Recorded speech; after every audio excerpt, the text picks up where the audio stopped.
Welcome to the Broken Plane Podcast with your host, JB. And me, TK. Hey, TK, how you doing? Oh, I'm good. I'm excited for another episode. Episode 10. Yeehaw! 10th episode. That's I was just thinking, milestone. After we get done with this, if it runs like the regular normal length, about an hour, we'll have enough podcasts lined up that we could drive almost to San Francisco listening to nothing but us. Oh, I love it. Yes. Best road trip ever. Yes. We are here in the Podshed.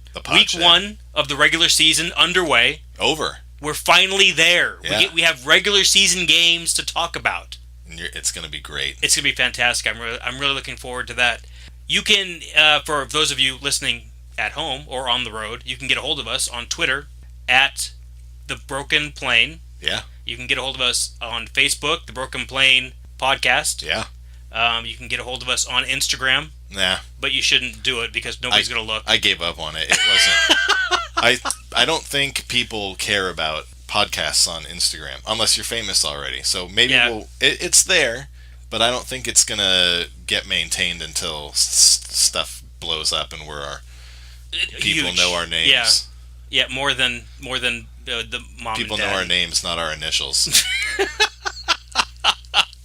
The email address is thebrokenplanepod@gmail.com. Yeah. And please, if you have any desire to get a hold of us, do. Still no emails. Not one. Not a single email. If you send an email, you will be the first. Yeah, and still no unsolicited tweets either.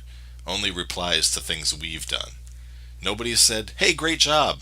They haven't? Maybe we haven't done a great job. Maybe we haven't done a great job. Nobody said, hey, terrible job. Okay, enough. No whining. This is a no-whine zone. Okay. So, Twitter. Twitter. It's that time again. It is that time. Twitter fan of the week. Twitter fan of the week. Cassandra. Hey, Cassandra. Well done. Yeah. This is at Cassie Andrade. I'll just spell it because I don't even know how to say it. Okay. Cassie, Cassieandrade. I didn't know if it was Cassie and Raid or Cassie Andra DE, something like that. I don't know. Deutsch, maybe? Or it could be on Andrade, because I noticed her tweets, a lot of her tweets come out in Spanish. Oh. So it might be a last name that I'm not familiar with. That could be. But she's a big Packers fan. They pulled out a great gutsy win. That game was terrible. Fixed. Well, fixed for sure. Somebody got fixed. Referee, that game was bought and paid for by the Green Bay Packers. They must have paid, well, I don't think they paid very much. Didn't have to pay very much. Yeah. So she's happy. Now she's really happy because she's Twitter fan of the week for the Broken Plane Podcast. Well done. Yes. We are very happy to have you. I think she's a real person, too. I think the Spanish tweets kind of tip it off that it's not a bot. That's good, yeah. Because I think we still have some bots, too. Not many. But they're not going to win Twitter fan of the week. No, they will not. Not if I have anything to say about it. You've been pulling the hammer out on them. I respect that. Yeah. Well, I have some good news. Yes. So, last week, we talked about, at the end of the show, a giveaway to pull followers in and listeners in. And it is here. It's all figured out. Yes. I would like to announce, with much pomp and circumstance, the first great big Broken Plane giveaway.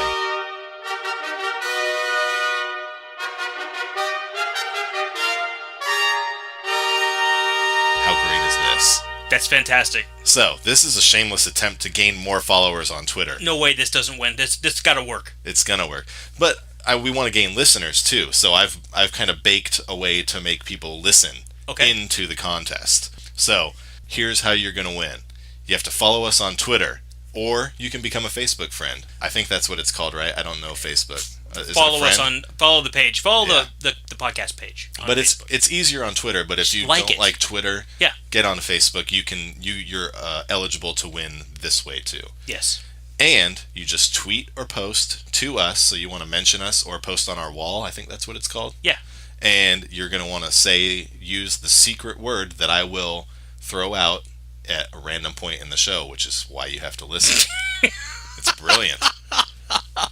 So one entry per person for the drawing? No, I'm glad you asked. No, not at all. That would be boring.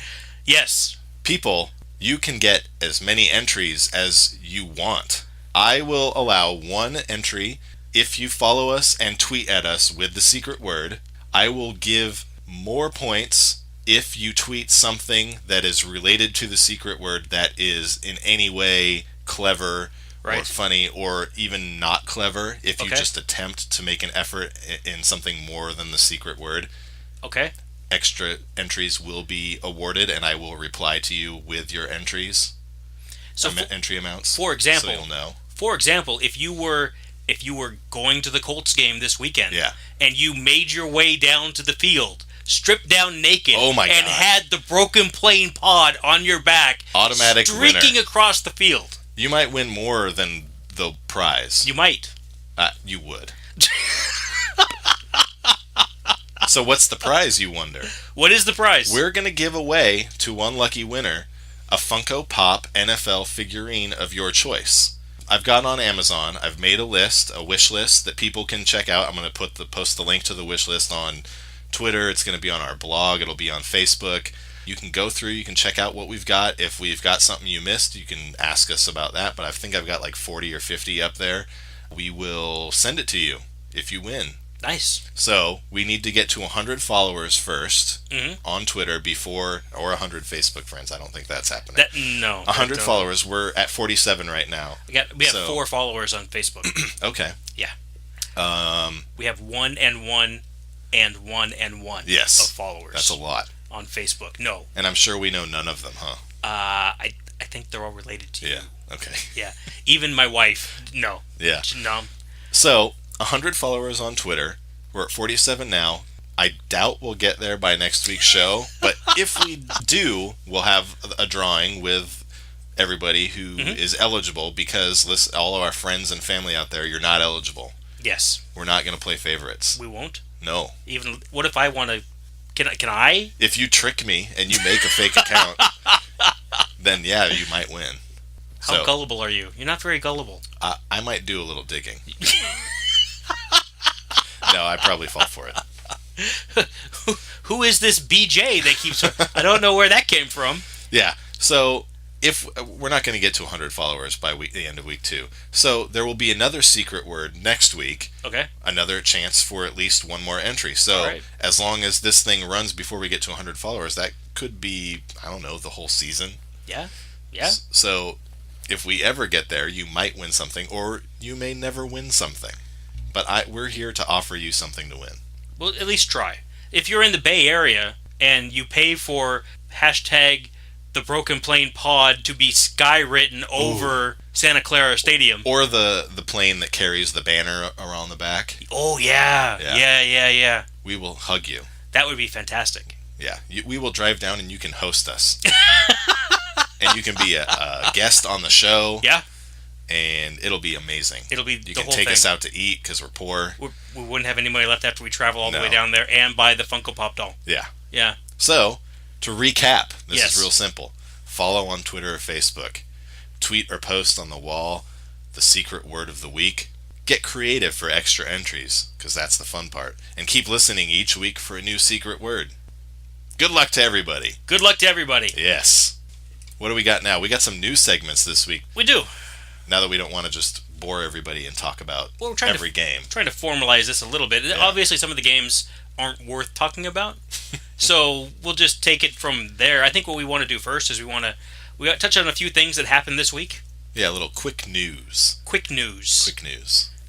What do we got first? Aaron Donald returns to the Rams and participated in practice today. As we record this, it is Wednesday. Yeah. Wednesday the 13th of September. Aaron Donald was held out of week 1. Well, like you said, I mean, a defensive lineman, you can't just step in and get on the field and know what's going on. Apparently not. Yeah. Well, fortunately for the Rams, they did not need him at all because the Colts just didn't bring an offense. Yeah. So, they scored 7 points and the Rams scored, what was the final score? 49. Yeah, because Jared Goff is the next coming of Dan Marino. The most amazing thing about that 49 points was 7 of it came from Goff in the air, and then 14 of it came on the ground. One touchdown from Gurley and one touchdown from some other running back that is inconsequential. And I think they only had like 3 field goals. So I think they had 2 pick sixes. Is that correct? You know what? I didn't even look at the game. I should have paid more attention. No, I have Game Pass, and I've been trying to go back and catch these games as they come up, but I could not make myself watch the Rams. I don't like them. I don't like what they're trying to do. They bother me, and I did not catch them. But yeah, apparently Wade Phillips' defense did just fine without Aaron Donald. I think Aaron Donald might have watched that game and said, "Boy, better make it back." This looks fun. Yeah, better make it back before they realize they don't need me at all. I really hope that I like the Rams. I'm not like you. My father-in-law turned me on to the Rams. And, well, Steven Jackson was there. Go Beavs. Okay. Johnny Hecker is there. Go Beavs. Just, whatever. So I'm kind of a fan. They're my NFC team. Just, you got a 12-year-old head coach. You got a. I also love that. Septuagenarian defensive coordinator. Blah. Blah. It's a team for everybody. Bum son coaching son of bum coaching the D. Yeah, at son of bum. Follow him on Twitter. That's a really cool handle. Yeah. That's fantastic. All right, so Aaron Donald's back. That's Aaron Donald's back. That's good news. More good news. Yeah. More good news. Linebacker Brian Cushing of the Houston Texans suspended 10 games for PED use. That's right. Do it again. Yes. Yes. Because when you cheat once, they suspend you for a little bit of time, but when you cheat twice, they get you up. 10 games. Yeah, you're done. Yeah. And it makes sense, too, because have you seen Brian Cushing? Oh, yeah. He's a guy who should walk around at about 180. He's a big dude, He's huge. Huge. And he looks angry all the time, too. He does. I'm not surprised that also, it's probably just steroids. Interesting fun fact about Brian Cushing, when he takes his helmet off, his head is the same size. So, I think that's great. Is it just latex painted on? Probably. Cool. Yeah. Need a helmet? No, I got it covered. Thanks. Well, I wonder, I didn't see anything about it. I just caught this real quick. He was actually going to be not playing this coming week 2, because of a concussion. So I kind of wonder if they caught him because he was hurt and getting medical tests done or something like that, or do they just do the random drug testing? And I believe they just do the random drug testing. It has nothing to do with... It would surprise me if he got popped for that while he was in treatment for something else. Yeah, because that's Rams doctors versus NFL sanctioned testing type of stuff. If you want to hear from a player's perspective, there's a book by a former Denver Broncos receiver. I can't remember Mark Jackson, I think. Further maybe? Back in my time. Yeah. Anyway, I can't remember his name right now. It wasn't Rod Smith. Okay. He played at the same time as Rod Smith. The book title is Slow Getting Up, and he actually talks quite a bit about the drug testing process, and it's pretty intensive. Really, if you're in the off season, for instance, we'll just go down this rabbit hole real quick. Yes. If you're in the off season, you have to notify the drug testing people about where you are. Oh. So if you're not going to be home, you have to tell them where you're going to be. So they can contact you if you get drawn. Yeah. You win the lottery. Yeah. And then they will draw your name. They'll say where is he at, and they will look at your file and they'll say, oh, well, he called. He says he's going to be in. He's going to be in. We're going to Cancun. Cancun, and they will call down to Cancun. They will find someone to take a cup over to you and watch you pee in it. Awesome. Yes, fantastic. They're serious about their drug testing. And I've heard about this. I'm a cycling fan, like road racing, Tour de France type stuff, and you hear a lot about drug testing in that sport, but the process is the same, and that really surprised me because. One sport, cycling, is just a horrible mess of doping. And we like to think that the NFL isn't. And they get tested the same way. So that was cool. That was interesting to me. So it would like I said, it would surprise me if Brian Cushing got popped because he was in the concussion protocol. Just something that happened. Yeah. You got caught, buddy. Again. You weren't fooling anyone. Again. Yeah. Too bad. It is too bad for them because the Houston defense did not look good. One or two things. Either the Houston defense is not who we thought they were, or the Jacksonville Jaguars are better than I thought they were. Well, I watched this game thanks for the Game Pass.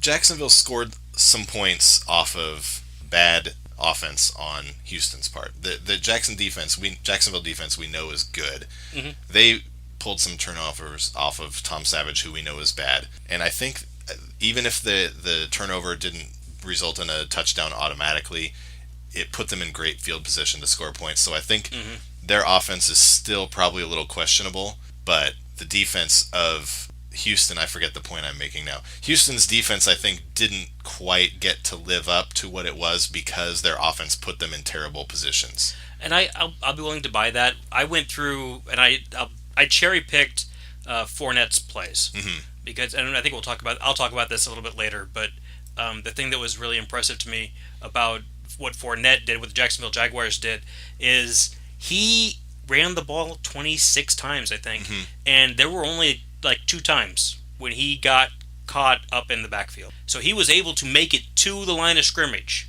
almost every time he got handed the ball. Yeah, their O-line, I was watching that too. They did a good job of at least setting that point, and he had to either try and run through him, and then Houston was allowed to tackle him, or he was able to find some space and cut through and get to the second level. Yeah, and it makes me think that we probably had Houston's defense correctly rated. They looked pretty good. Yeah. I think that I have been spending most of the offseason bad-mouthing Jacksonville. Maybe I'm wrong. I could well be. After watching this game, I did not think Fournette was going to be that much of an impact. He fell forward on almost every time he touched the ball. By him. He fell forward. I also love that they didn't push him side to side. They let him run between the tackles. He made good decisions. He saw when he needed to go outside, and he did it, and he was successful cutting out. But there were plenty of times he just pushed it on through and broke through. And they seem to be perfectly happy with 4-yard gain, 3-yard gain. Well, when the alternative is Bortles incomplete. Oh, yeah. Or rough interception. Rough. Yeah. Okay. All right. That was Brian Cushing. Yeah. And now the Cardinals. This is a heartbreaker. Say it. Bring it on. Well, everybody's favorite number 1 pick in the fantasy, David Johnson, he's out 2 to 3 months. Oh, man. Because of course he is. Yeah. Yeah, they were going to get him 1,000 yards rushing and 1,000 yards receiving this year. They probably should have never talked about it. Nope. That's really too bad. He's out 2 to 3 months? I think so. With a dislocated wrist. Ew. Yeah. I guess that's a good reason to not play football, though. You know, it is interesting because you can dislocate a shoulder. You pop that son of a gun back in, and you're right back out. Of course, it's going to pop out again. Yeah. But you're fine. Just go. But ankles and wrists, that's too much going on in there. That's a deal breaker. Yeah. That's sad. And I don't know. That leaves the Cardinals in a bad spot, I think. They did go out and re-sign Chris Johnson. Yeah. But Kerwin Williams sounds like he's going to pick up a lot of the slack. And they still have Andre Ellington, who I liked, but just never really seemed to put it together. So maybe he's not that good. Yeah, David Johnson was a big part of that offense, and that's going to hurt them for a while. Yeah. So they might slide down some of our rankings a little bit that we don't have. It could be. And finally, another injury to a running back. Danny Woodhead, my beloved Danny Woodhead. I wanted so bad to have 16 games with you, but you went down with a hamstring injury fairly early in the match. You know, the interesting thing to me about this, I didn't realize that Danny Woodhead was playing linebacker for the Ravens because all the other linebackers for the Ravens got hurt. So I figured Danny Woodhead hurt. Oh, it must be a linebacker now. No. I just put those two together. He's a tiny guy. He doesn't play running. He is very small. He's a scat back. He is the Eric Metcalf, the Dave Meggett of running backs. I hope he comes back healthy and he can finish out the last 11 games. 4 weeks for a hammy that's a long time. Scary thing about hamstring injuries with running backs is that's the rest of the year. The rest of the year is going to be wondering if that's going to pop again. I know. I'd rather if he ends up being out 6 weeks or 7 weeks, that's fine with me. If that's what it takes to get it fully healed. Yeah. No weird feelings in there when he's running. Well, and that's just it too, because he's got to trust it. He's got to be truthful too. Yeah, he's saying that it feels good. And and that's the thing too, because it's not going to feel right. Yeah. It's not going to feel right, but it's going to get to a point where it still feels wrong, but that's as good as it's going to get until the off season. Yeah. And that's the game you got to play. The good news for the Ravens is they do have their 2 lead running backs, real running backs, Terrence West and Javorius Buck Allen. who are still there and hopefully won't get hurt, though the way things are going for the Ravens, they probably will. The Ravens, Ravens had a good year. Good week. Good week. Yeah, that was fun. So that was kind of all we have for. That was our news. Quick news. Quick news. Those were the most important things that happened. Those are the most entertaining things. Yeah. So, another new segment. Read and overreact. I'm going to be good at this one. This one's fun. I'm looking forward to it. What are we going to do? Well, we're going to talk about the things that happened this week that were blown so far out of proportion. It was news, big, what do they call it? They call it a mountain out of a molehill. Yeah. That's what we're going to gas to the fire. That's what we're going to do. It's going to be fun. I'm ready. All right. Well, speaking of the Ravens. They kind of obliterated Andy Dalton a little bit. They killed the Bengals. So I'm going to say that Andy Dalton finishes the season on the bench. A.J. McCarron comes in, doesn't save the Bengals. Certainly not. But also, because of the poor quarterback play, Marvin Lewis is fired week 10. That would be ideal. After a 1-9 start. Here's the thing. They're only going to win one game. The only thing I don't like about that might improve the Bengals for next year, and I don't want to see that. So I will be rooting for Marvin Lewis to hold on to his job. The cockroach Marvin Lewis, not the Brock Roach, the cockroach Marvin Lewis, the Lou Roach. That doesn't make sense. That's not funny. That's not. I don't know. Clever. We have to come up with some other vermin to pun into. His name. That guy has been around. The Marvermin. Long. Marvermin Lewis. The Marvermin. Nice. Yeah, not good day for Andy Dalton. 4 interceptions. That's brutal. Lost a fumble. Yeah. Sacked 5 times. And a disgustingly gross 28.4 quarterback rating. Can you go lower than 28.4? I'm sure you can get 0. Is that the floor? I think I don't remember how the formula works. The top value is some random number, but I wonder if you could get 0 or maybe even go negative. Well, We'll ask Joey Harrington. I'm sure he knows. Local talent, Joey Harrington. Speaking of read and react, you have Andy Dalton and Marvin Lewis and the Bengals. I have on the other side of the ball, I have Terrell Suggs. Ooh. Terrell Suggs, who I'm saying right now, playing like a young man in his 20s when he's 34, I think. Yeah. 2 sacks, a forced fumble. If you project that out over the course of the season, that is 32 sacks and 16 turnovers. I can get behind that. NFL MVP. That sounds right to now. me. You should book it. J.J. Watt got hurt. I mean, that opens the door for Suggs to steal it. Playing like a man possessed. I loved it. Heck of, he's a piece of work under the best of circumstances. He's a big trash talker. A little bit. And he's kind of a shady guy, I think. He comes across, whether he is or not, he comes across that way. Yeah, T-Sizzle. Yeah. That's, I wouldn't. That's not the nickname that you give yourself because you're cool. Could I call you T-Sizzle? No. Okay, I won't do that. Yes, so my read and overreact, Terrell Suggs. I love it. MVP. My next overreaction, my new favorite kicker, Giorgio Tavecchio. Did you see this guy? Did you watch this game? I watched the whole game. He opened it up with a nice, easy, 20-yard field goal, I think. Then he blasted 2 52-yard field goals. Yep.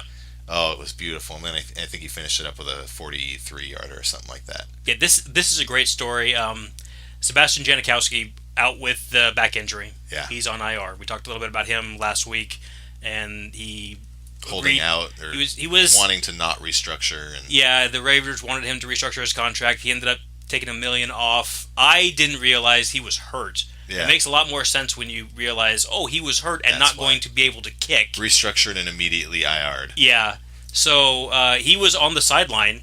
Cheering for the guy. Which I thought was, optimistic of him, considering that's his job. That's your job is over. That's done. That's my overreaction. Yeah. Sebastian Janikowski never kicks in the NFL again. The Polish cannon is being placed by what? Italian stallion. Giorgio was born in Milan. So another foreigner. Yeah. Yeah. So I love this about Giorgio.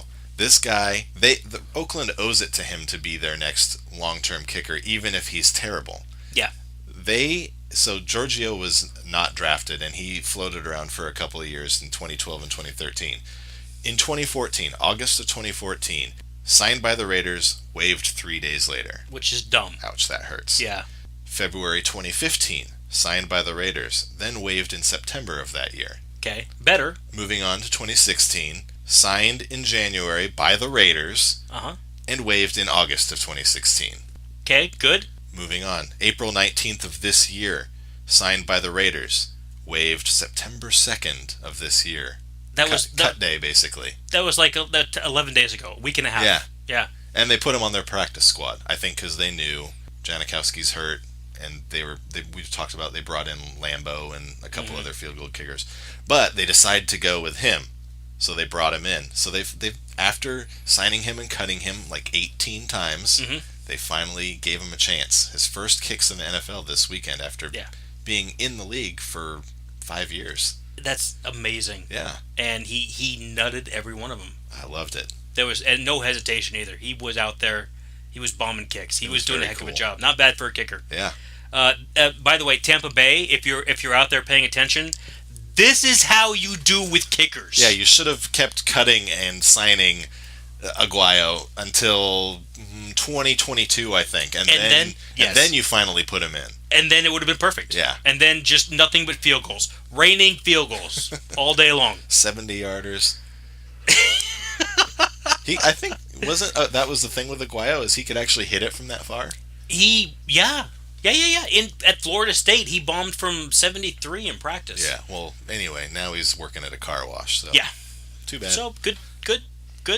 Yeah. So for all of you out there in fantasy who drafted a kicker with a draft pick, this is how you do it. Yeah, you should have waited. You just wait. You could pick up Giorgio this week on waiver wire. You just wait. Yeah. But now you're stuck. Now you're stuck with whoever you got. Who do you got? Shane Vinatieri? Who? Yeah. Who did you pick up that's better? Oh, if they listen to us, they don't have Vinatieri. No, they don't. How's that 4 points tasting? That was a good one. That's a good. So best kicker in the league, Giorgio Tavecchio. I hope so. Best kicker in the league. Yeah. I've got my next overreact. The Patriots aren't going to win a game the rest of the year. Well, that sounds right. That's not that is. They're done after the beating they took at the hands of the Chiefs. There's no point anymore in rolling out for week 2.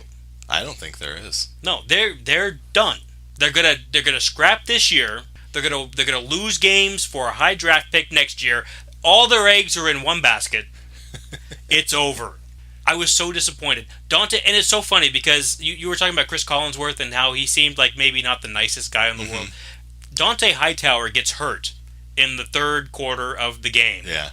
And you could really tell the tide was turning at that point. And Collinsworth, God bless him, he says, we're talking in meetings with the Patriots, we're talking about, what happens if this player goes out? What happens if this player goes out? And we asked him, what happens if Hightower goes out? And they didn't have an answer for that. Uh-oh.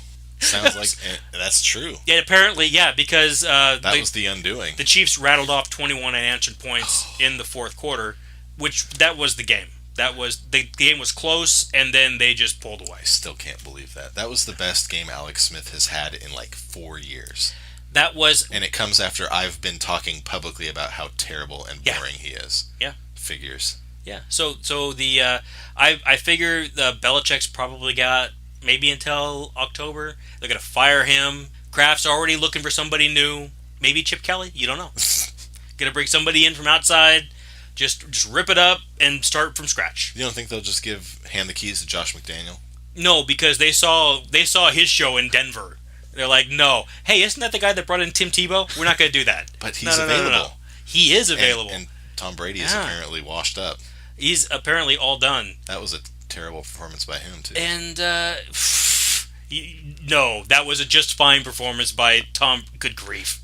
That was an Alex Smith-esque performance by Tom Brady this weekend. It really is too bad they got rid of Jacoby Brissett because they need someone to back up Garoppolo now that he's going to be the starter. Yeah. I think they're going to probably end up waiving Brady. Can't trade anybody. Nobody's going to want him. There's no market. I wouldn't. For a 40-year-old quarterback who just ended up... How many touchdown passes did he throw in that? It's just one. It was just one. Just one, yeah. So he can't even do that. Yeah. No. It was probably lucky. Forget about it. It's done. So long, Patriots. It'll be nice to have a different team in the Super Bowl from the AFC this year. So what's your next overreaction? My last overreaction is Bears running back Tariq Cohen is a sensation. He is going to finish the season with the second most yards from scrimmage this year. Who is this? Tariq Cohen. Who? Okay. You don't know who Tariq Cohen is. I do not know who Tariq Cohen is. I know nobody else does either. This guy, he's a running back. Okay. He is 5'6". He is 181 pounds. He is the all-time leading rusher from the MEAC. What? What's the MEAC? The Meek. Have you ever heard of it? The Meek. It's the Mid-Eastern Athletic... I don't even know what it is. It's the Mid-Eastern Athletic Conference. The Mid-Eastern. Where is this? Where is this university? He went to school all 4 years at the powerhouse North Carolina Agricultural and Technical State University. NCANT. U. NCANTU. SU, yeah. I don't know. Wow. This NCANTSU. He turned it on. Oh, man. You team him up with Jordan Howard, and they form a formidable running back duo. Cohen had only 5 carries, but he pulled 66 yards out of those. And then he caught 8 passes for 47 yards and a touchdown. You extrapolate that out. Yeah. 16-game season. That's about 1,000 rushing yards and we'll say 500 passing yards. 500 passing we know yards. Mike Glennon. Right. But the good thing is the Bears are only going to trust Mike Glennon to throw out into the flat to Tariq Cohen. Right. So he's going to rack up the yards. The downside is that he's only 5'6". That doesn't matter. So does Mike Glennon need to be extra accurate to make sure probably they get it into his tiny range? But what it does mean is that Mike Glennon's terrible accuracy when he throws the ball at the feet of a normal person, Tariq will be basically there anyway. Yeah. Okay. So I think it's going to work out. Go ahead and pick up Tariq Cohen because you know he's probably been picked up now. Wasn't Maurice Jones-Drew 5'8"? He seems like a shorty too. Wasn't 5'6". I think Sproles and Woodhead are probably in the 5'6" range. Maybe. Okay. They feel like little guys. They are pretty small. Yeah. They're not huge. So yeah. I'm taking Tariq Cohen to the bank if I were playing fantasy this year. That is an overreaction. I respect that. That's fantastic.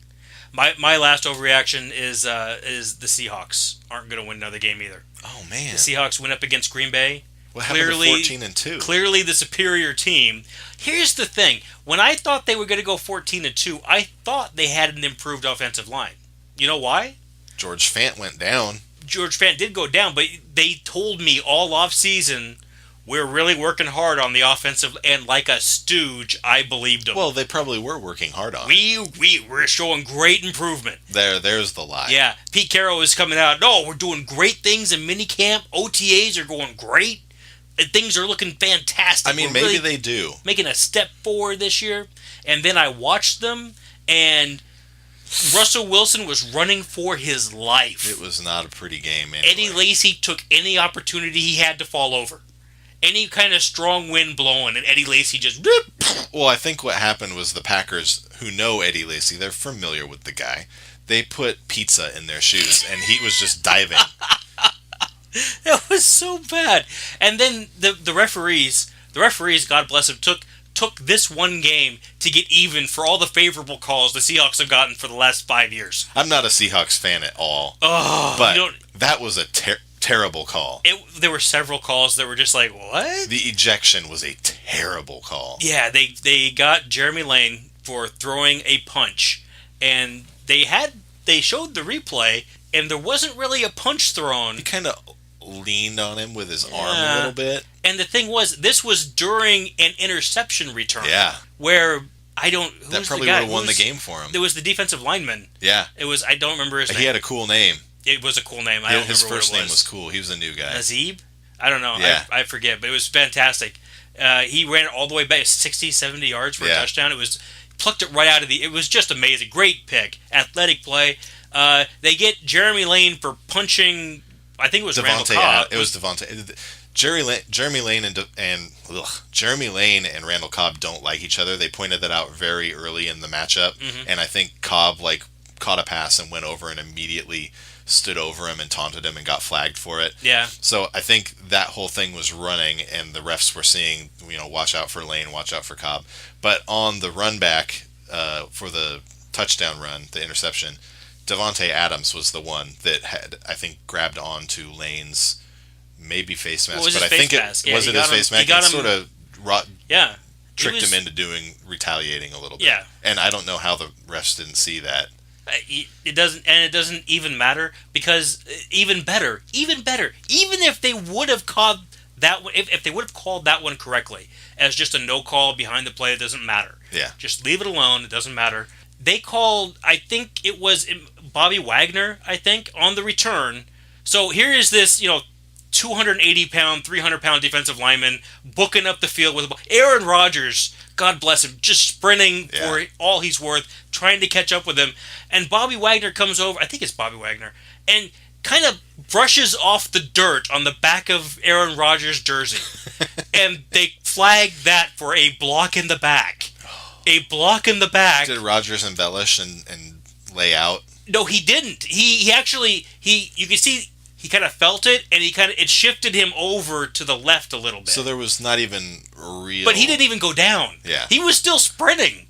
He just realized that this large man was faster than he was, and he just kind of stopped. He kind of pulled up.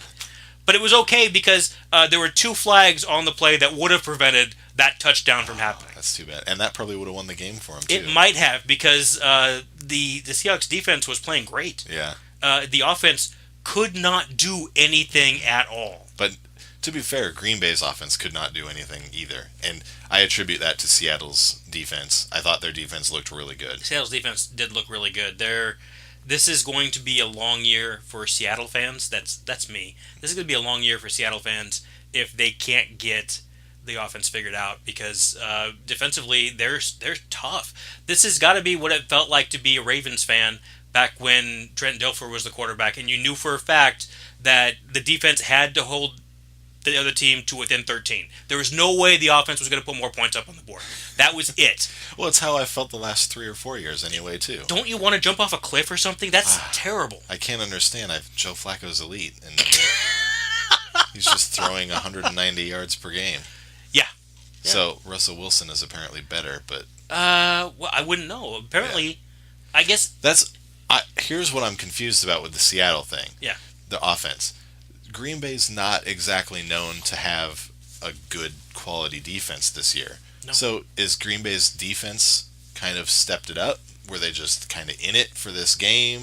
I'm still not writing off the Seahawks offense yet, because I've seen Russell Wilson make plays with terrible wide receivers, and Doug Baldwin is not a terrible wide receiver. Apparently Paul Richardson is good. I'm still not sold on him. It's hard to say, and he didn't. Jimmy Graham also, right? Yeah, Jimmy Graham. Jimmy Graham had a rough game too, for whatever reason. Jimmy Graham got shanked in the end zone. He got. Oh yeah. They threw him a ball in the end zone. The pass interference decision-making process by the referees was very confusing. Jimmy Graham was being tackled by one guy, and the other guy was like slapping his arms down, and then the ball goes. I don't know. It was uncatchable, even though they didn't signal for it. I have to figure that. I couldn't understand that play at all, because he was a tall enough guy that he can reach up and grab that one. Well, not only that, but I didn't think they allowed the uncatchable rule. I don't think they have that anymore. Oh, is that gone? I thought they did away with it because it was bringing too much. They were asking the referees to think too much, and what's catchable and what's not. Yeah, I mean sometimes it's obvious. But... Yeah, and honestly, I don't care, because pass interference is pass interference, whether the ball could be caught or not. So it doesn't bother me. I'm fine with those calls. But again, this is for the what was the one with the replacement refs with the Hail Mary that wasn't a catch that they gave to them. That was the Seattle Green Bay game, right? And yeah, I was upset about that because Green Bay caught the ball. Yeah, but Seattle scores a touchdown. Is that what it was? Well, was it a Seattle Hail Mary that Green Bay intercepted, but they gave a touchdown? Seattle Hail Mary that the Green Bay defender caught, and then on the way down, the Seattle receiver clamped onto the ball with both hands, and then it was a 50-50 ball, and the refs said, Seattle caught it. They should have given them each 3 points. Seattle caught it. Yeah. And then the route was on. So, this is... Payback. Yeah. Yeah, this is what happens. Goes all the way back to Dennis Erickson when he was coaching the Seahawks, and Vinny Testaverde's helmet was confused by the referee as a football. Vinny Testaverde for the New York Jets with a white helmet, quarterback sneak. They confused the helmet for a football, cost Dennis Erickson his job, started the Mike Holmgren era. I can go deep with stuff that the officials messing with my team. I can go deep. Nice. Yeah. That's too bad. Brutal. So, Seahawks, off the bandwagon. Quick, run. Join me in the Ravens and their defensive shutouts and their 20-point wins. It's pretty fantastic. Come to me. I'm thinking... Come to me, my pretties. I'm thinking, I might just become a Browns fan this year. Hey. A Browns no shame believer. in that. Also, orange and brown. I'm kind of an orange and brown, sort of an earth tone kind of thing. I like it. Yeah. I like orange. It'd look good on me. Great. Yeah. So that was Read and Overreact. I really feel like I'm overreacting. I like it. Except for the Seahawks. That might be a real thing. Yeah. Okay. Well, guess what, everybody? If you've listened this far, is it time? You've made it to the secret word. The secret word is #BrockRoach. So pop on Twitter, hit us up with a @mention, and then #BrockRoach, and you'll get your entry into the great big Broken Plane giveaway. All right. Well, we've got another new segment now. They're all new segments this week. Yeah. We're gearing up. This is what it's going to be. We might work some extra ones in. We might think of more. But this one, Pick Six. Pick six. Pick six. Pick six. Pick six. Touchdown. What's Pick Six, Jay? Pick six. We're going to pick three top performers apiece. Yeah. Combined, that would make six. Pick six. So, I'll kick it off. Okay. You'll pick it off. I'll pick it off. I think the best performance of the week has got to be Alex Smith. Gotta be Alex Smith. A career day. No, wrong. Alex Smith had 368 yards, 4 touchdowns, 80% completion rate, 148.6 QBR. I have 158. Did I typo or did you typo? Oh my gosh, is it 158? No, sorry. The perfect passer rating is 158. Okay. So he was very close. Well, who's perfect? It's Alex Smith. He's not perfect. No, definitely not. 4 touchdowns. And the thing about it is, not only 4 touchdowns, not just 4 touchdowns, he went deep. Ugh. He went deep. Tyreek Hill? Yeah. Is that who he went? Just over the top.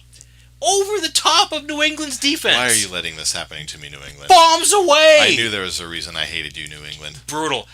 Interesting fact about Kansas City. Uh-huh. Andy Reid is now 17-3 with an extra week to prepare. Oh. So if you consider the entire offseason as a week, it makes sense. It does. This is absolutely what should have happened. You should have picked this one. So normally, coming off a bye, Andy Reid is very difficult to beat. Yeah, either a bye in the regular season or a bye in the playoffs. Okay. Yeah. Did you account for other opening games for Reid? No. You didn't add those in? No. Okay. I did not. It was 17-3 was enough for me. Also, if you're a KC fan, you had better be thanking your lucky stars because your other option here is Patrick Mahomes, and Patrick Mahomes, God bless him, is not ready to play probably not. Football at the NFL level yet. I thought Alex Smith was over. No. Yeah. That upset me. So it's not just so much that he bombed away because he did, but it's the way because he went, like I said, he did so quarterback out of character things. For him. He did real, honest to goodness quarterback things that you would expect good quarterbacks to do. You know the last time Alex Smith threw 4 touchdowns in a game? No. It was the wild card matchup. Wow, I didn't even know that was going to happen. January 2014 against Indianapolis. Indy had like a huge... No, the Chiefs. This was a great game. The Chiefs had a huge lead, 38-10 at one point, I think, early in the third, and then they screwed it up and lost 45-40 in regulation. That's a very Chiefs thing for them to do. Yeah. So, and the last time Alex Smith threw 3 touchdowns even in a game was 2 years ago. Mm-hmm. So now 4. So Nobody could have seen this coming. I guess he's done now. I just hope that boring Alex Smith returns, because that was unbearable for me. did it hurt a little bit. It hurt a lot. Number two, and we talked a little bit about this already. Leonard Fournette, a career day for Leonard Fournette. Yeah. Being as how it's his first day, but also a career day. 26 carries, 100 yards, 1 touchdown, 3 catches for 24 yards. But I think the impressive thing to me was I believe Houston's defense is really good, and their defensive front certainly is very good. I would say one of the best in the league. And to me, they looked like they were getting pushed around a little bit. And I think that the play calling did a great job of feeding Fournette. If there's anybody who deserves to eat soup, it was Leonard Fournette. 26 carries. Who in the NFL gets 26 carries anymore? Yeah, I wonder if this is going to happen as much, though, because the Jags opened up quite an early lead. And I think the running game was working, so there is some hope that Fournette will continue to get carries.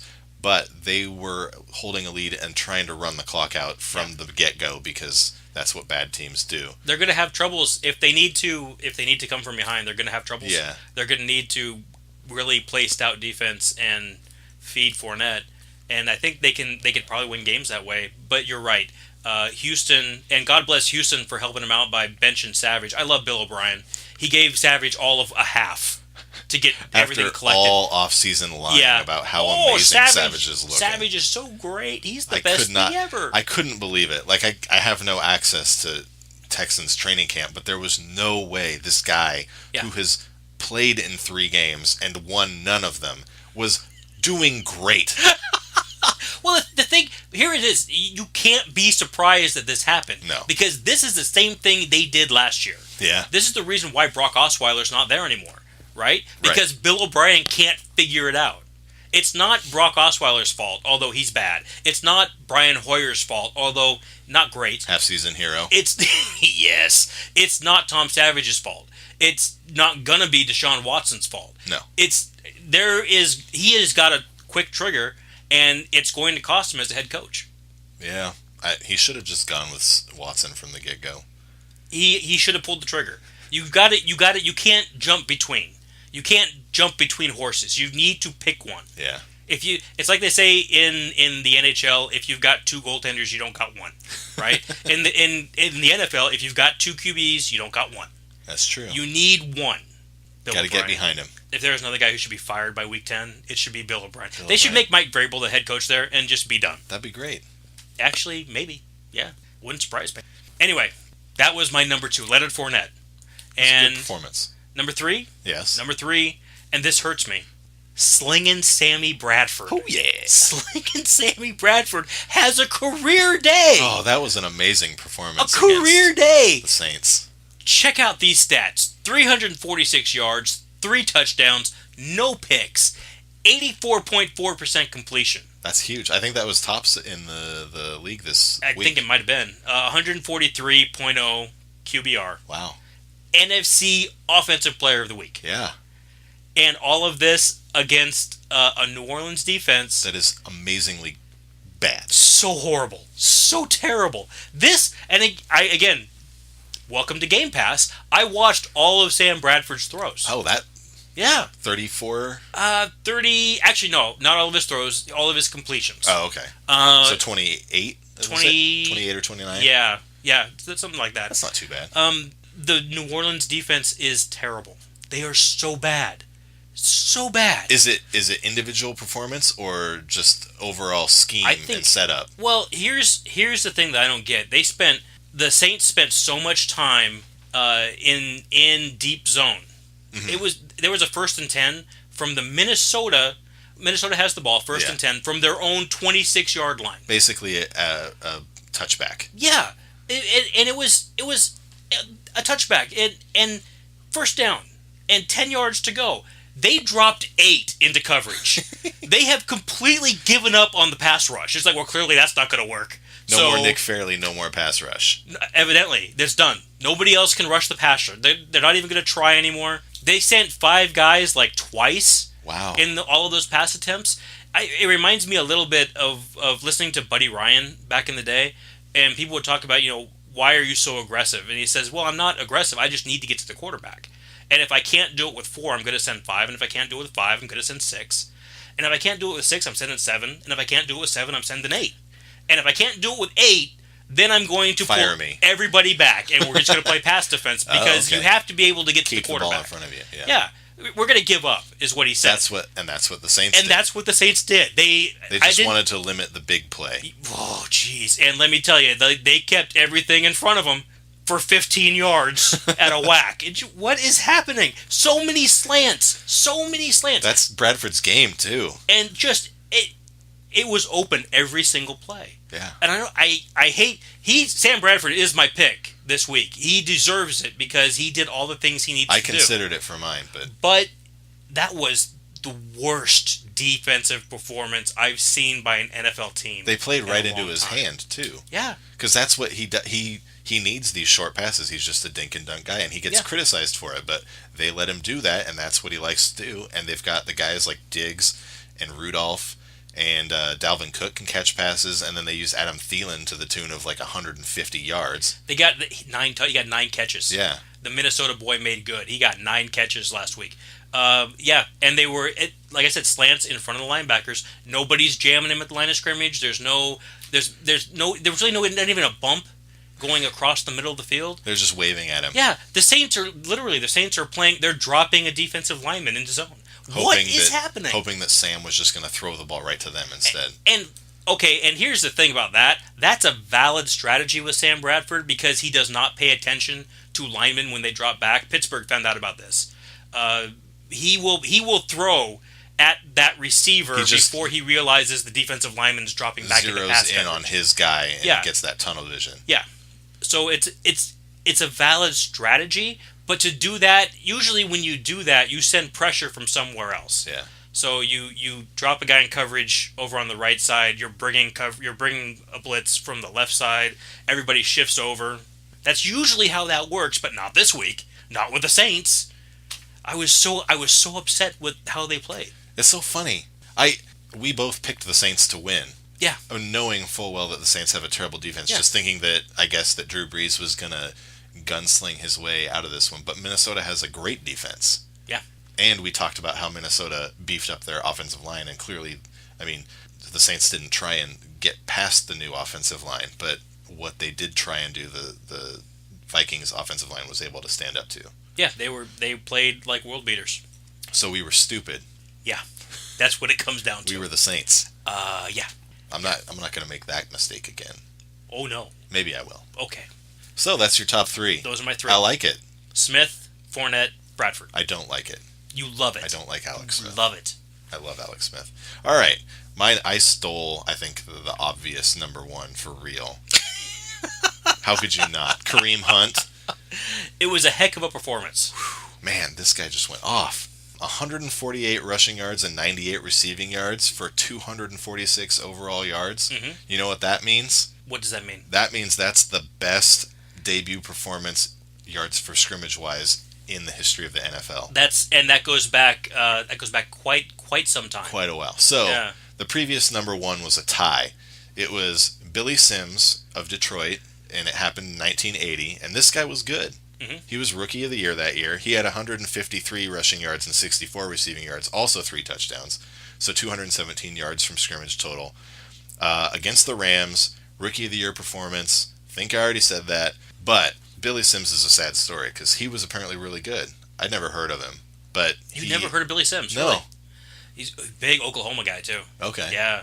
But he blew out his knee apparently in his 5th year and just couldn't. I guess back then they didn't have the technology to fix. I couldn't find what kind of injury it was. I assume it was a complete shredding of the tendons and ligaments.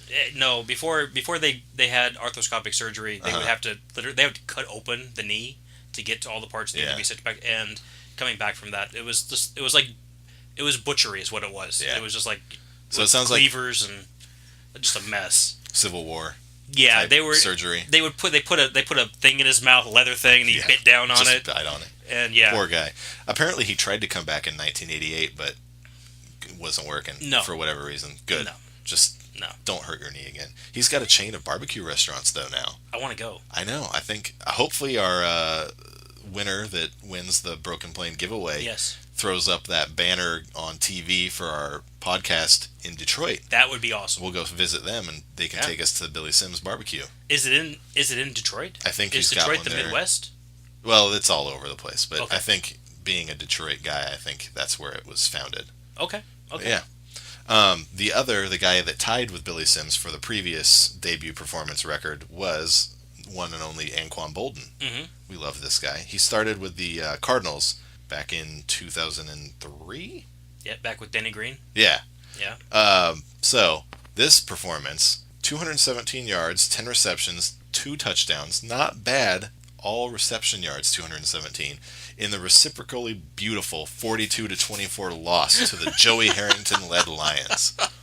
And I had to look this up because when I saw Joey Harrington's team scored 42 points, I knew something was wrong. Yeah. Joey Harrington threw 4 touchdowns. Every other offensive possession they had was a punt.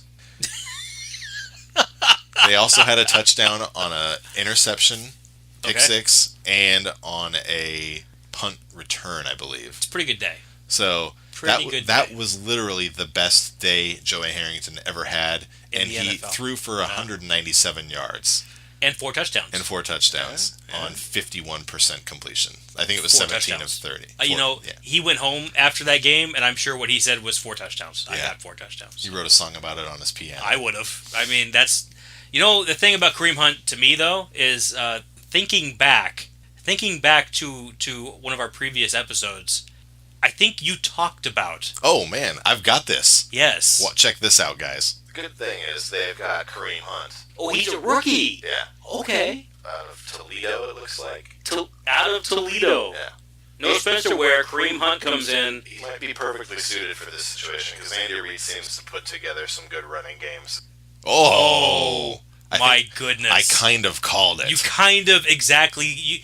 You looked into your crystal ball. You shined it up real pretty. You took a close look, and that's what you saw. I'm getting good at this. Really not bad. I tweeted after the NFL canceled the Tampa Bay-Miami game. I said, if you fantasy players out there need a quarterback because you had Cutler or Jameis Winston, I said, go out and pick up Sam Bradford. Well, yeah, that's 2 for 2, fellas. Really, anything you say from here on out is Turns gold. to gold. Yeah. Not bad. Well done. Speaking of projections that come true when I say them, number 2 on my list is Austin Hooper. Oh, jeez. The tight end from the Atlanta Falcons. Let me just start like this. It's 3rd and 3. Atlanta's on their own 12-yard line. It's later in the game. I think it's the 4th quarter. So the score is tight. We all know that this game was close, way closer than anybody thought it was going to be. Mm-hmm. Ryan gets the ball, drops back, kind of scrambles around a little bit.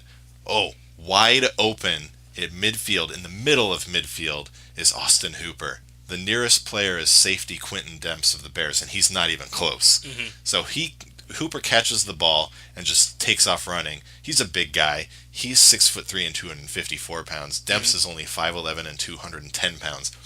Demps catches up to him, and Hooper just stiff arms him into the ground. And it was beautiful. And then Hooper just walks the last 40 yards into the end zone. That'll do it. But that wasn't all. Hooper was not done yet. Another 3rd down. The Bears have worked it back to a 3-point difference, and they were threatening to get good field position. Ryan drops back, hits Hooper in space, and the nearest player is cornerback Kyle Fuller. Oh, poor Kyle Fuller. He's only 190 pounds.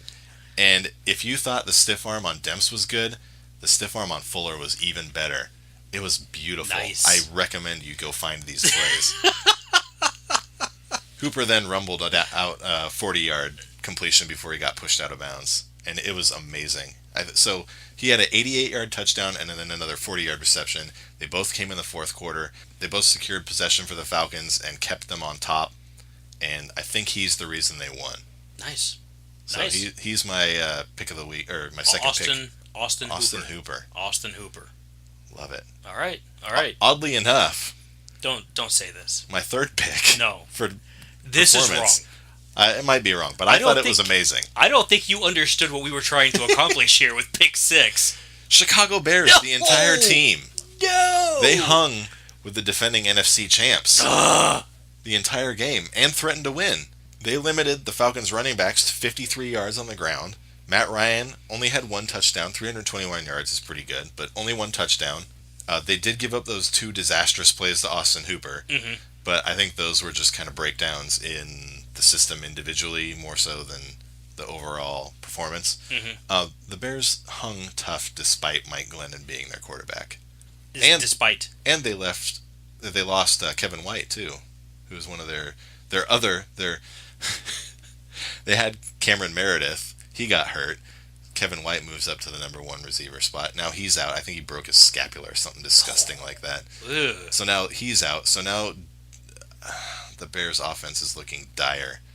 Well, they're the Bears. The passing offense, anyway. They're the Bears. What do you expect? They did a good job. They only committed 4 penalties for 40 yards. That's pretty good. And they were in it to win it. It came down to the last plays of the game. They had 3 opportunities from the 5-yard line, 3 incomplete passes from the 5-yard line, and then the final play of the game, the Falcons got the sack. But they were really close to pulling out an upset. So I'm giving them some credit. Yeah, whatever. Bears. Blah. Blah. All right. That's that. Pick 6. That was pick 6. Hope week you like 1. that. Pick 6. Week 1. Yeah. Now, we're gonna go back. This is a segment we had last week that we didn't have named. I think we might have called it Pick'em. Yeah. Vegas Pick'em or some stupid thing. But that's stupid. So we changed that name. And now with pick 6, it's also redundant. We can't have 2 picks. Yeah, that's weird. So we changed this. Lose the Farm is the name of this segment we're going to go with for now. What do you mean? Lose the Farm. This is where TK and I are going to break down next week's games. We're going to pick winners for you, complete with the line. With the spread. With the spread. Yeah. Yeah. Well, real quick, we won't go over what we did, but we'll go over how we did. Oh yes. Unfortunately. Oh yes. I did terribly. I was 7 and 8. You did fine. There were 15 games because the Miami-Tampa Bay game got canceled. Yeah.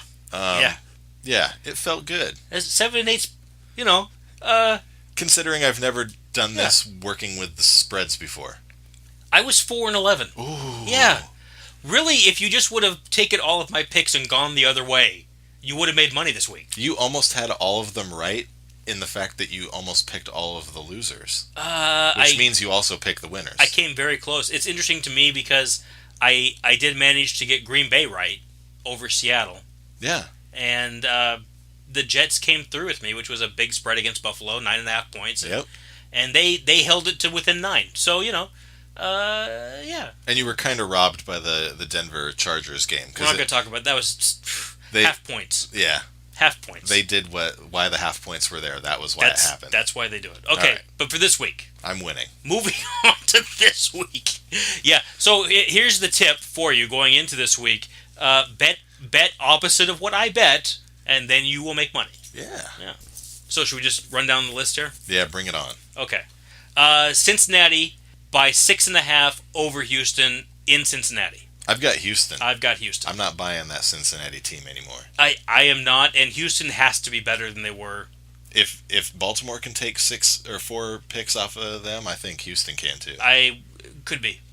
They got a shot. Arizona by 8.5 over Indianapolis in Indy. I'm taking Arizona. I've got Indy. That 8 points seems like a lot, especially when one of their major offensive weapons is out. Yeah, I don't know. Maybe Jacoby Brissett will come through for him, but maybe that I am also Indy's bad. Yeah. So it's tough. But 8 points is a lot. So, it is at home. Maybe that'll count for something. Arizona. Okay, KC by 5.5 over Philadelphia in KC. I've got KC. How dare you? Yeah. Philly. No. Wentz. Still on the Carson Wentz bandwagon. Oh, never. Never leaving. I mean. New England by 7 over New Orleans. In New Orleans. Oddly enough, you picked New England even though you just said they weren't ever going to win again. That was my overreaction. I'm trying to ease myself back in. I wrote that down before I went ahead and watched that terrible performance they had against Minnesota. Yeah. I think you and I could have thrown for close to 200 yards. I'm amazing at football. It was so bad. I've never touched the football. Okay, so we both got New England. New England. Pittsburgh by 5.5 over Minnesota in Pittsburgh. This one was hard for me. Why? Because I kind of like Minnesota now. Yeah, but Pittsburgh plays defense. Yeah, that's true. But Cleveland did pretty good against them. Cleveland busted them up last week on the spread. They did. That's why we got that one wrong. I got Pittsburgh. Yeah, I'm still taking Pittsburgh. Okay. Tampa Bay by 7.5 over Chicago in Tampa. Mm-hmm. Tampa Bay. I'm taking Tampa Bay despite the amazing performance against the Falcons. They're not going to repeat that. I don't think so. Carolina by 8.5 over Buffalo in Carolina. I'm taking Buffalo. I'm taking Buffalo too. That's just too big a number. I'm taking Carolina to win, but maybe by a touchdown. I don't think they're going to. I don't know if they can put up that many points.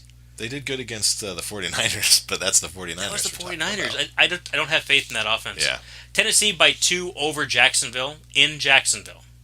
Tennessee. I had trouble with this one. This was a kind of a tricky one. Because I think that in my mind, Tennessee and Houston are similar defensively, and the way Jacksonville played against Houston makes me think they could hang in. They showed well. But like you were saying earlier, I don't think defensively they're going to be able to hold up against Tennessee's offense. Yeah, the difference between Tom Savage and Marcus Mariota is great. Yeah. And the difference between Lamar Miller and DeMarco Murray is still, there's a difference. DeMarco Murray's better. So I think that they're gonna end up having to play from behind, and that doesn't suit them stylistically. Yeah, they're not going to get to use Fournette as much as they want. So Tennessee. Yes. Okay. Baltimore by 10 over Cleveland in Baltimore. That's a huge number. Look, Baltimore just won by 20. They're trying to goad you into picking them this year. Or this week. It's not going to work, Baltimore. I picked you to lose last week in hopes of jinxing the win. It worked. I'm picking Cleveland. Doing it again. But it's because Baltimore is only going to win by like 3. I'm going to pick Cleveland as well because I think Baltimore will win, but not by 10. That's a big number. I hope they win. Oakland, speaking of big numbers, by 15 over the Jets. 15! I'm taking the Raiders. The game is in Oakland. Yeah. Jets got to go across the country. I'm taking the Jets. It's scary. 15 is a huge number. This is why you should bet against me. This is the reason. But you're trying to make up points because you want to beat me in the you don't want to lose your farm. I don't want to lose my farm. It's not a very nice farm. Right now it's covered in brambles. At the end of 17 weeks, whoever has the higher score actually gets the other person's farm. Is that what we're doing? Yeah. Okay. It's not much of a farm, but you can have it. The Chargers by 4.5 over Miami in LA. I'm taking the Chargers. I'm still on the Chargers, even though they disappointed me greatly last weekend. I am not a Chargers guy. I think Miami, this is the first game. I think they had an extra week to prep. I think they'll come in and do something. Yeah. Dallas by 1 over Denver in Denver. Let me ask you something. Yeah. What is the point of a -1 spread line? Basically, if you want to give the middle finger to somebody, that's how you do it. Is this just saying Dallas is going to win? Essentially, yeah. It's like, does a tie come into play here? No. I don't understand the -1. No, it's -1. I barely understand the -2. What's better is when they have -0.5. Yeah. That's okay. Oh, whatever. Okay. We're both taking Dallas. We're both taking Dallas. Say that. Yeah. The Rams by 2.5 over the Washington football team. Yes. In L.A. Another team got to go across the country. Yep. I'm taking the Rams. I'm taking the Rams. I'm on the Rams bandwagon. So this was Sean McVay's old team, right? Yeah. Yeah. So a little payback now. So are the I almost did it. Yeah. Are the Washington football team players going to play their butts off and try and embarrass their former OC? No, they're going to roll over. Yeah? They're going to roll over. It's going to be bad. Kirk Cousins is a bad quarterback. It's going to come out this year. Donald back. It's going to be a disaster for the Washington football team. Bloodbath. Johnny Hecker's going to have himself another day. It's going to be fantastic. Yeah. So I got the Rams. Rams. Okay. Seattle. This is such a joke. Seattle by 15 over San Francisco. Seattle by 2 touchdowns and a 2-point conversion. Seattle's going to win by more points than they scored last week. That's what they're saying. Yeah. I don't think Seattle can score 15 points, let alone beat another team by 15 points. I'm taking San Francisco. I'm taking San Francisco and fully expecting Seattle to prove me wrong. I would hope that I think Seattle is probably going to win this game, but it's not. I would be stunned if it was by 15. That's a big number. Yeah. Atlanta by 2.5 over Green Bay in Atlanta. I think Green Bay is going to win. I think they will too. I think Green Bay is a better team than Atlanta right now. So yeah, Green Bay. And the New York Football Giants by 3 over Detroit in New York. I'm taking Detroit. This was another one that was confusing to me. Yeah. I'm also taking Detroit. The Giants only scored 3 points against Dallas. Yeah. And is Dallas's defense really that much better than Detroit's defense? And Detroit came out of nowhere to put up, 34? Yeah. So somehow Greg Robinson found a way to stop guys from... Was it Jeff Fisher? Was Jeff Fisher just like a terrible influence? Well, he is kind of like a conservative offensively. It just seemed... And he just likes to run, right? So... Well, yeah, but he didn't. If he would have, Greg Robinson would probably still be a Ram because that's the one thing he could do a little bit. He could pass block. Or, I'm sorry, he could run block. Well, he ran at every opportunity he was given without looking like a complete idiot for running on 3rd and 10. Yeah. But yeah, that a decision that seems to be working out for Detroit. Yeah. In one game anyway. So yeah, we'll see. I looked it up. He didn't commit any penalties. Greg Robinson. So he just was fine. He's completely changed. Well, we'll see. Yeah. We'll see going forward in the weekend. So we both have Detroit. Yeah. Okay. All right. That's your picks. I look forward to that. Yeah. The Monday night game. Yeah. Ugh, barf. Like you said, they always pick a great one. A fantastic one. No, Cincinnati and Houston is going off tomorrow. Ugh. Yeah. Another. I'm going to stream it on Amazon Prime. I'm going to do that too. Because I don't have NFL Network. Yeah. I cut the cord. Me too. It's so bad.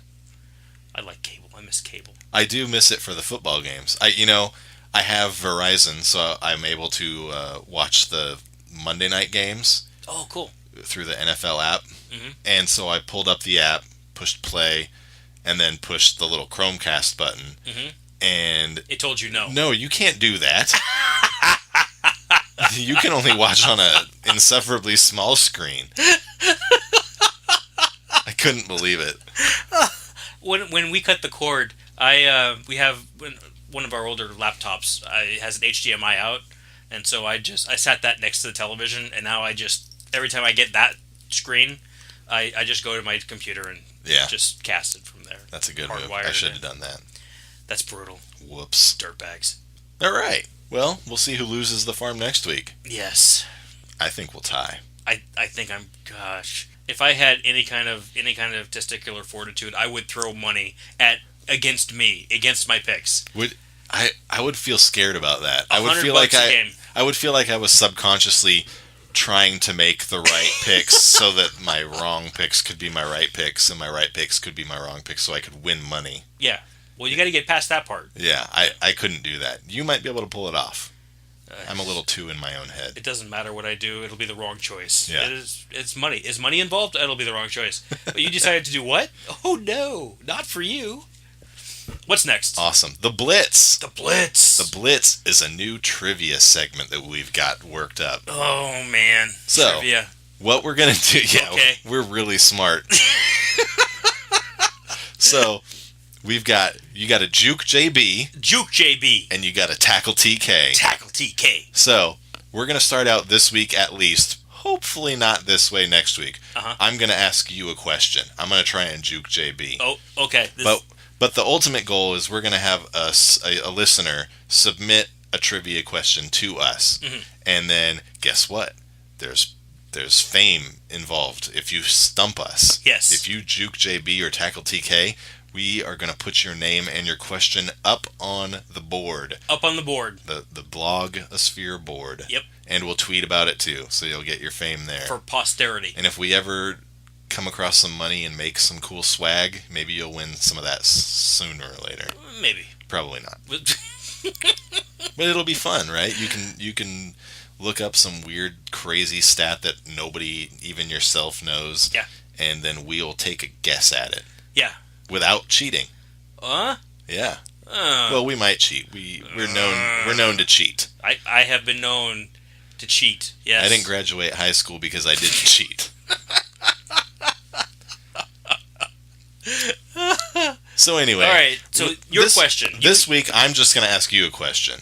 Okay. But in future user submission weeks, we may have, not user submission, listener submission weeks, we may have a question for each of us. Yes. So, your question, JB. Yes. My beloved Baltimore Ravens joined the NFL in 1996, and in that draft year, they had 2 selections in the first round. Which 2 players did the Ravens choose with those picks? Oh, first of all, they didn't join the NFL in 1996. They changed their names from the Cleveland Browns to the Baltimore Ravens. The Baltimore Ravens were founded in 1996. So, yeah, but this is... And they had 2 selections in the first... How did they get 2 selections? So it must have been some kind of a trade. Could have been, yeah. When they were I didn't look it up. The Cleveland Browns. I didn't think it mattered. I don't think it does either. So 1996, and I'm going. Well, here. See, I was gonna say Tim Couch, but it's not Tim Couch because Tim Couch played for Cleveland. Yeah, he was actually not a Baltimore. Brown. He was actually a Brown, and that was 99, not 96, because Manning was 98, and Tim Couch was the year after Peyton Manning. So that was a long way around to not that guy at all. No. Jeez. So is this a player I've heard of? You've definitely heard of both of these players. I won't say if they're men or women. They are football players. 1996 seems like Ray Lewis. Okay. And I can't imagine these 2 players would have been drafted in the same year. But all I can think of is Ray Lewis and Ed Reed. Ooh. Final answer? I would be willing to bet one of those is correct, but I don't know which one. I think Ed Reed came into the league after Ray Lewis. Okay. So I don't think they were the same year. I'm going to say Ray Lewis came in 96. Okay. Somebody else also came in 96. Is it Ed Reed or is it somebody else? It's somebody else. Okay. I think Ed Reed came in later. I'm going to look that up while you're thinking. Okay. Don't take too long because people don't want to listen to you think. Okay. Ray Lewis and Tony Saragusa. There it is. Ooh. Final answer. So close. But first round, I think. though. Goose wasn't a first round pick. It's too late now. Okay, forget it. It was Ray Lewis. Okay. He was picked number 26. Oh, but later than People were sleeping on Ray. Yeah. Ooh, big mistake. Well, he had issues coming out of college, didn't he? I don't know. I think they thought he was undersized. I think people worried that he wasn't going to be able to play the linebacker position. They didn't think that he was. They didn't know that he was going to juice it up. They didn't realize he was going to kill somebody and hide him in the trunk of a car. Yeah. That was after he was. He a pro. didn't do that. You're right. His friend did. He just lied about knowing who did it. All right. Okay. Ray Lewis was number 26. Okay. The one you missed, and you're going to hate yourself for this. Jonathan Ogden. Oh man. Yeah. Number 4. Yeah. And well deserved, one of the best left tackles ever. And the thing I love about this stat, I don't know, whatever it is, this fact, both of those guys were Ravens for life. Yeah. I got to live with them as Ravens. I never had to worry about them ruining my day. Yeah, and for 15 years, you got to not worry about left tackle or middle linebacker. Yeah. Which was, as somebody who gets to worry about that a lot, all the time, I can say it's better to not worry. Well, I think Ogden, I don't know when he gave up. But, yeah, Ray Lewis obviously left after the Super Bowl in, 2012. Yeah. But, yeah, when Ogden left, that Matt Stover was also picked in that draft class, I believe. He was one of the inaugural Ravens as well. So Stover and Ray Lewis were the last 2 original Ravens, and then Ray obviously played for a long time. Yeah. So that was fun. Not bad. Well, you were 50%. That's not bad. Good job. I got one. Yeah. Ed Reed. Ed Reed. He was drafted. Now I just had it. 2002, round 124. Oh. Sorry, round 1, number 24, not round 124. That's much later than I thought. When was their first Super Bowl? Was that because he was part of 2000. that team? Ed Reed wasn't part of that team. No. Oh. Okay. All right. There you go. So, if you want to participate and try and juke JB or tackle TK, you can send us an email at our amazingly easy to remember email address, thebrokenplanepod@gmail.com. Use the subject line, Juke JB. If you have a question for JB, he will know not to open that email and cheat. Use subject line, tackle TK, if you have a question for me, and you want me to not open the email, and I will not cheat. I'm going to open every email. My fingers were crossed. I'm going to open it too. So hopefully we get something like that. Anybody, Yes. all our buddies, all our moms, Yeah. both our moms. But it has to be NFL related. Yeah, you can't. Yeah, I thought that was kind of implied.